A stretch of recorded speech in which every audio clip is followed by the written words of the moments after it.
जय श्री राम। आपका बहुत बहुत स्वागत है।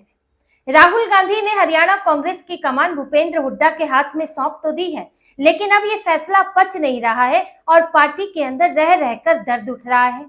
यानी पार्टी के अंदर आए दिन विरोध के स्वर पनप रहे हैं, कभी कोई और अलग अलग तरीकों से, कभी पोस्टर से, कभी रैली से, कभी यात्रा से हुड्डा के खिलाफ, आला कमान के फैसले के खिलाफ विरोध जताया जा रहा है। राहुल गांधी ने 1 साल के फैसले के बाद, 1 साल इंतजार के बाद आला कमान ने भूपेंद्र सिंह हुड्डा को नेता प्रतिपक्ष बना दिया, राव नरेंद्र सिंह को प्रदेश अध्यक्ष बना दिया। लेकिन पहले दिन से ही इसका विरोध होने लगा, जिसमें सबसे पहले संपत सिंह सामने आए, कैप्टन अजय यादव सामने आए, जिन्होंने इस फैसले का तो विरोध ही किया, लेकिन राव नरेंद्र सिंह के शपथ के कार्यक्रम में कुमारी शैलजा नहीं गई, इस पूर्व स्पीकर कुलदीप शर्मा नहीं गए और वहां पर चौधरी बीरेंद्र सिंह ने तो ताने ही जड़ दिए। इसके बाद पोस्टर वॉर भी शुरू हुई। जिला अध्यक्षों के कार्यक्रम में कहीं हुड्डा गायब पोस्टर से तो कहीं शैलजा गायब, यानी कि भिड़ंत शुरू हो गई। और उसके बाद चौधरी बीरेंद्र सिंह के बेटे ब्रिजेंद्र सिंह ने तो खुलकर जो है बिगुल बजा दिया बगावत का। उन्होंने एक यात्रा निकाली, सद्भावना यात्रा, और उसमें भूपेंद्र सिंह हुड्डा को, नेता प्रतिपक्ष को, बुलाया ही नहीं। उन्होंने कहा ये यात्रा हमारी यात्रा है और अपने इलाके में जिनसे उन्होंने शुरू की है। तो ये सारा हंगामा हुआ है। और इसके बाद अब क्या किया है कांग्रेस ने? राहुल गांधी भूपेंद्र सिंह हुड्डा को बचाने में जुट गए हैं। और बचाने के लिए क्या कर रहे हैं? अब नए नियम कानून लेकर आ गए हैं। इन नियम कानूनों के तहत पोस्टर बनाने के लिए दिशा निर्देश जारी किए हैं और साथ ही एक अनुशासन समिति भी बनाई जाएगी।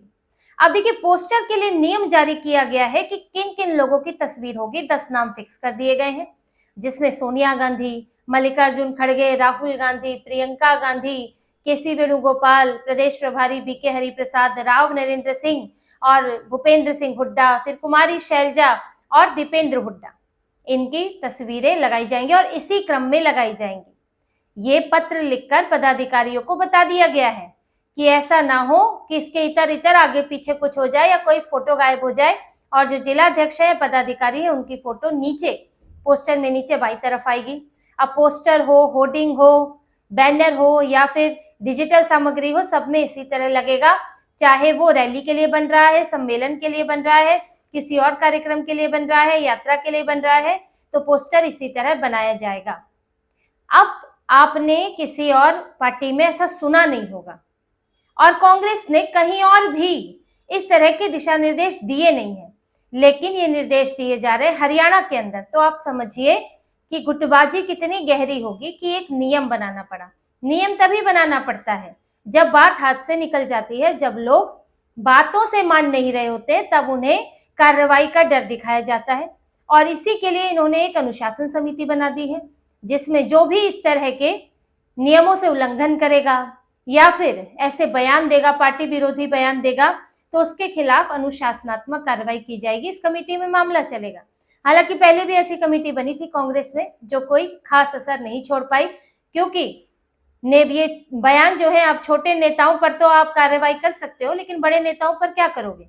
जब उनकी तरफ से बयान आएंगे, उनको तो आप नाराज कर नहीं सकते हो। तो ये पोस्टर के नियम बनाकर हुड्डा का अधिकार बचाने की कोशिश हो रही है। देखिए, राहुल गांधी ने और कांग्रेस नेतृत्व ने ये तो तय कर लिया कि भूपेंद्र सिंह हुड्डा के हाथ में ही हरियाणा कांग्रेस दी जाएगी और शैलजा गुट को किनारे कर दिया। ये लोग चुन चुके हैं। तो यहाँ पोस्टर के लिए नियम बनाकर या अनुशासनात्मक कमेटी बनाकर शैलजा का तो साथ दिया नहीं जा रहा है। शैलजा, सुरजेवाला गुट, चौधरी बीरेंद्र सिंह के गुट के पक्ष में तो है नहीं है। यहाँ पर विरोध तो हो रहा है भूपेंद्र सिंह हुड्डा का, लेकिन जब हुड्डा का विरोध करते हैं तो कुछ जो हुड्डा ग्रुप वाले हैं वो शैलजा का भी विरोध करते हैं, लेकिन अभी तो वो जीता हुआ महसूस कर रहे हैं। तो जब हुड्डा के विरोध को रोकने के लिए ही ये दिशा निर्देश बनाए गए हैं। राहुल गांधी हुड्डा को बचाने में जुट गए हैं, अपने फैसले को बचाने में जुट गए हैं कि किसी भी तरह बगावत के विरोध की आवाजों को दबाया जाए। जो ये लोकतंत्र की बात करते हैं, तो यानी कि पार्टी में ही उसे कुचलने में लगे हैं। जो दूसरी आवाजें हैं, इनके फैसले के खिलाफ जाने वाली आवाजें हैं, वो चूं भी ना हो पाए, पहले ही मसल दो, कुचल दो, और उसके लिए नियम बना दिए गए हैं। अब कठोर नियम है, जिलाध्यक्ष अभी अभी इन्होंने नियुक्त किए हैं, अपनी पार्टी का फिर से पुनर्गठन हो रहा था, उसमें जिलाध्यक्ष इन्होंने बनाए हैं और सोचा था कि संगठन का पुनर्निर्माण करेंगे और उसमें पार्टी मजबूत होगी। फिर ब्लॉक स्तर पर जो कार्यकर्ता हैं और पदाधिकारी हैं वो नियुक्त किए जाएंगे। लेकिन ये जो पोस्टर की सबसे ज्यादा समस्या आ रही है वो आ रही है जिला स्तर पर ही। जिलाध्यक्षों के कार्यक्रमों में ये हो रहा है, वो अपनी पसंद के अपने गुट वाले नेताओं की फोटो लगा रहे हैं, कोई हुड्डा की लगा रहा है, कोई शैलजा की लगा रहा है, तो गुटबाजी तो वहां दिख रही है।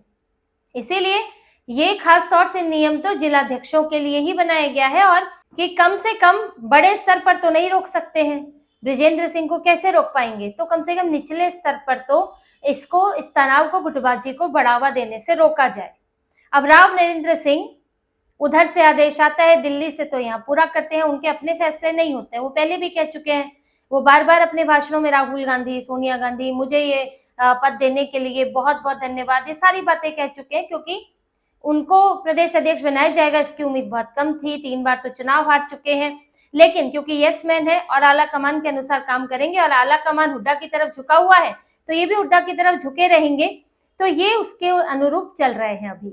और पूरी तरह से हुड्डा गुट हावी है और इसीलिए कुमारी शैलजा का एक बयान नहीं आया है। कुमारी शैलजा ने इनसे मुलाकात तक नहीं की थी, राव नरेंद्र सिंह से। सुरजेवाला ने मुलाकात की और सुरजेवाला कार्यक्रम में भी पहुंचे थे। हालांकि अब एक टकराव तो बना ही रहता है, तनाव तो रहता ही है, लेकिन फिर भी उन्होंने एक प्रोटोकॉल निभाया। लेकिन शैलजा तो उसके लिए भी नहीं गई। शैलजा तो जबरदस्त नाराज है, वो सार्वजनिक तौर पर नजर नहीं आ रही है। शैलजा ने कोई बयान नहीं दिया, राव नरेंद्र सिंह का समर्थन नहीं किया और वो पूरी तरह से हुड्डा को नेता प्रतिपक्ष बनाने से अपना गुस्सा जो है जाहिर कर रही है और सही समय का इंतजार कर रही है कि अभी बीच बीच वाला रास्ता चलेगा नहीं, क्योंकि राहुल गांधी इतनी स्थितियों के बावजूद भी हुड्डा के ही समर्थन में दिख रहे हैं। पिछली बार भी इन्होंने हुड्डा के हाथ में कांग्रेस सौंपी। चलिए, तब तो चुनाव होने वाला था, कांग्रेस की जीत की उम्मीदें भी थी, शैलजा गुट भी थोड़ा सा पीछे हो गया। हालांकि चुनाव के दौरान दोनों के बीच में जमकर गुटबाजी दिखी, लेकिन फिर भी भूपेंद्र सिंह हुड्डा हावी रहे। अब तो चुनाव हो गया, कांग्रेस बुरी तरह हार गई, सारी उम्मीदें इनकी बिखर गई और उसके बाद शैलजा गुट का यही कहना था कि हुड्डा के हाथ में कमान देने से यही हुआ है, अब इसकी जिम्मेदारी ले। वो चला रहे थे पार्टी, उनके पसंद के विधायक थे, तो फिर उन्हें जिम्मेदारी लेनी चाहिए। इसीलिए 1 साल तक फैसला अटका रहा। राहुल गांधी चाहते तो थे कि हुड्डा की छवि से बाहर निकले, लेकिन इसकी हिम्मत वो कर नहीं पाए, इसलिए इस फैसले को टाला था। भूपेंद्र सिंह हुड्डा का अपना प्रभाव है, कांग्रेस को लगता है कि अगर भूपेंद्र सिंह हुड्डा गए तो जाट वोट चले गए, और वो भी एक तरह की चेतावनी दे चुके हैं कि उनके साथ में 30-30 विधायक हैं तो पूरी पार्टी ही टूट जाएगी। अब इस डर के मारे ये लोग फिर से हुड्डा के शरण में चले गए, तो यानी कि इन्होंने तो चुन लिया। अब शैलजा गुट ये समझ चुका है कि या तो ऐसे ही रहो, नंबर 2 पर भी शैलजा नहीं है फिलहाल, तो वो तो हुड्डा और उनके बेटे ही चल रहे हैं, लेकिन उनके नीचे ही बन के रहो और अपनी राजनीति एक संभाल सकते हैं, आप बड़े नेता हैं, लेकिन आपका गुट तैयार नहीं हो सकता, आपकी अहमियत खत्म, आप पार्टी में किसी को जगह दिलाना, पद दिलाना अब आपके लिए संभव नहीं है। या तो आप इसी स्थिति के साथ रहो, नहीं तो फिर आप अपना रास्ता देखो, कोई और फैसला लो। अब शैलजा ये तो देख चुकी हैं कि जब नतीजों के बाद 1 साल के बाद भी यही हुआ है, तो फिर उन्हें भी कुछ ऐसा करना पड़ेगा जिसका कम से कम असर कांग्रेस पर हो। तो अब उसी के लिए सही समय का इंतजार है और राहुल गांधी इस बीच में विरोध के स्वरों को दबाने में लगे हैं कि हुड्डा के लिए केक वॉक हो जाए, बिल्कुल रेड कारपेट, कि सब कुछ पार्टी पूरी तरह उनके पीछे चल रही है। अब कितना कर पाते हैं, कितने विरोध के स्वर दबा पाते हैं, क्योंकि नियम कानून तो बनते रहते हैं और आप कितनों पर कार्रवाई करोगे, एक आध पर कार्रवाई करके डराने की भी कोशिश होती है, पर कितना असर हो पाएगा। आप बाहरी तौर पर तो रोक सकते हो, लेकिन अंदरूनी तौर पर जो एक गुट का है और जो नाराजगी चल रही है वो कहीं ना कहीं सामने आएगी। बड़े बड़े नेता जो हैं वो इस फैसले से खुश नहीं है। अब कांग्रेस उनको कैसे शांत करती है, बड़े नेताओं को कैसे एक साथ लेकर चलती है, राहुल गांधी क्या करते हैं, ये अब आगे सामने आएगा। पर अभी तो इनके लिए गुटबाजी एक बहुत बड़ी समस्या हरियाणा कांग्रेस में बनी हुई है, जो लगता है अगले चुनाव तक भी बनी रहने वाली है।